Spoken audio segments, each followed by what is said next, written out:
Hey guys, Sean here. I know this review is a couple weeks late. It's because I hadn't had any ideas of what movie to review. So I figured that now with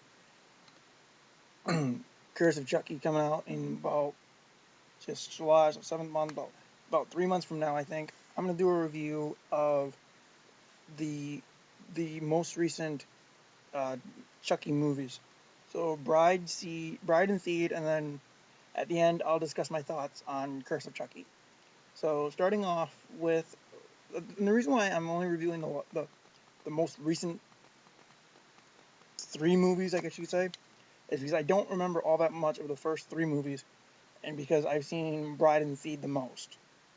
That's why I'm reviewing only those ones, because I've seen those ones the most, and I've only seen the first three one time each. And plus, I've seen Bride and Seed just recently, so I have kind of a fresh in my mind more than the other three. So, Bride of Chucky was released back in 1998 under the direction of Ronnie Wu, or Yu, I don't know how you pronounce his last name. The same guy who directed Freddy vs. Jason, put it that way.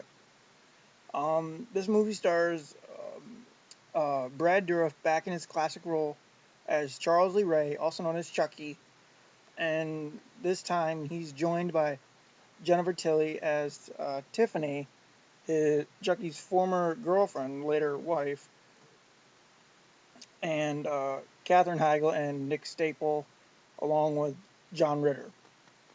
This movie basically takes place after the events of the third movie, where Chucky is in a million pieces, I guess you say, and Tiffany basically bribes a cop into giving her Chucky's pieces so she can sew him back together and put his soul back into the doll. So anyway, Tiffany believes that Chucky was intending on marrying her, but when she finds that the ring that she's been wearing all these years is just a ring that Chucky stole from somebody that he never intended to marry Tiffany, that is when Tiffany basically tells Chucky to screw off and basically throws the ring back in his face, I guess you'd say. But what happens is Chucky doesn't take that lying down, so he basically electrocutes Tiffany in her bathtub and putting her into a doll as well. So now the two of them have to find human bodies to put their souls into, and so they find Tiffany's neighbor Jesse and his girlfriend Jade, and decide to use their bodies to put their souls into.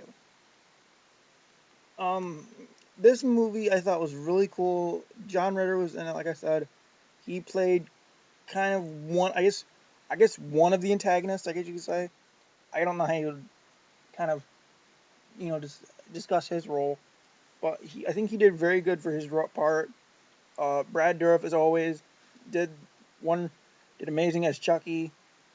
Um, Jennifer Tilly did great as Tiffany. All the actors were great in their roles. And there was an ending, and there was a part of this one ending that set up Seed of Chucky, which was when Tiffany is basically burned to a crisp, but yet she still gives birth to a little tiny baby doll. Literally, I think it's a doll.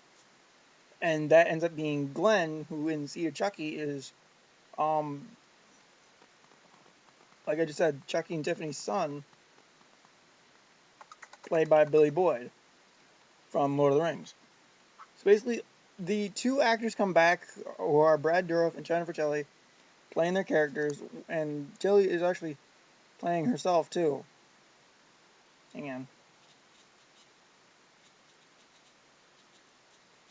Like I said, this one takes place basically in Hollywood with Chucky and Tiffany basically are movie stars, and Jennifer Tilly basically plays an exaggerated version of herself. Basically, the way everyone thinks that she really is, but she's really not that way. However, Chucky and Tiffany basically take on Tinseltown, Hollywood, and again, they're trying to put their souls into human bodies, along with their son's soul, who also has a kind of a dual personality. He happens to be a girl. I kind of thought that was weird. I don't know why they just didn't keep it as a boy, but you know, go figure. Um, but like I said, But Tiffany has the idea to put her soul into Jennifer Tilly. Big shock. Big shocker, huh? And they need a human body for Chucky, who they first would like wanted to do Red Man, but then they find that he's a butthead, I should say. So the second plan is to use Tilly's limo driver, Stan, who ends up getting killed by Chucky. So Chucky basically has no body. Go figure. Um, and then Jennifer Tilly gets put in the hospital, and basically Tiffany does the chant to transfer her soul into Tilly's body. And then when Chucky kills Tiffany, Glenn basically kills his own father. And then the end of the movie is basically Glenn, I guess Glenda, and Tiffany are all in human bodies, and it's the kids' 11th slash 5th because they're literally 11-year-olds in 5-year-old bodies. I don't know how to say that other than what I just said. Um, and then Glenn gets a gift from an unknown sender, and it happens to be the hand of Chucky.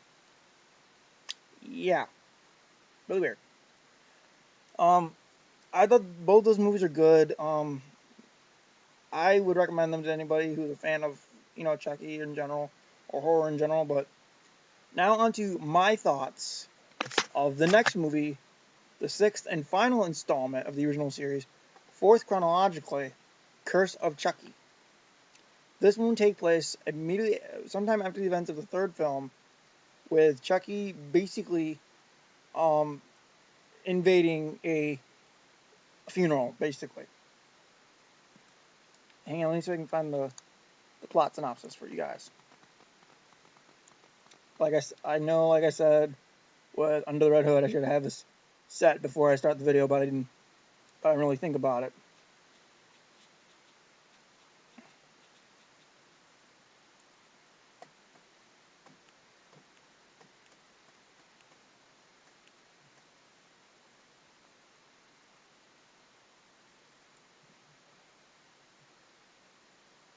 Here we are.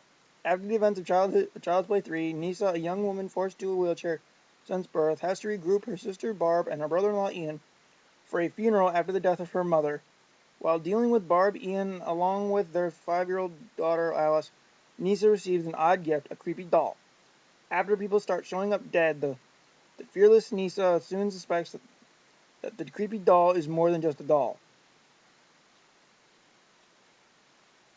And there's some stuff in there about Chucky basically wanting to finish a job he started 20 years ago. I'll read it off the way it is on Wikipedia. Hang on.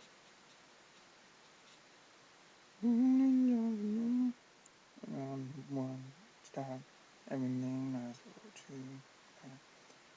I'm sorry, I just watched Fast X recently.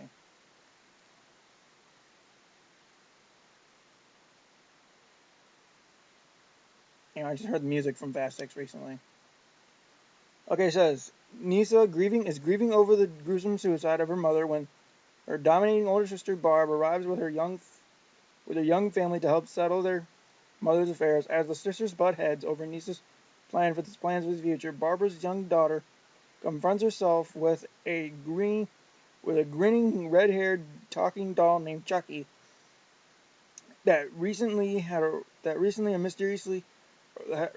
arrived mysteriously in the mail. But as a string of brutal murders begins to terrorize the household, Nisa suspects that the doll may hold the key to the bloodshed. What she doesn't know is that Chucky has a personal score to settle. He is determined to finish the job he started more than 20 years earlier, and this time he's going to see it through to the bloody and shocking end. So, this is basically a sequel to 3, a prequel to Bride. I saw the trailer. I've seen the trailer repeatedly, and it looks like they're going back to the original horror roots of the franchise, whereas the other two movies kind of got more comedic, I guess you could say. But yeah, this one looks really good. It looks like it's gonna be a really good movie. I think the only main problem people are gonna have with it is that at the end of 3, Chucky was chopped into bits, and in this one he's like a brand new doll. the only real tie-in they have is if you watch the trailer, and then you remember this from Bride and Seed. Chucky has like a bloody left eye, literally, in the trailer. When it shows him, and he says, "It's time to play." You can actually see the bloody eye right there. And I think it's the only tie-in to Bride and Seed. I think, unless they're gonna show him get chopped up again, which I'm not sure. And I know they say Jennifer Tilly will not be involved in this one, but I think that she might be for a cameo, or there's probably use the archive footage from Bride. Who knows? Um, but I'm really looking forward to Curse of Chucky. I think it's gonna be a really good movie. Um, so I don't know how long I've been doing this review, so I'm gonna stop here and say so long.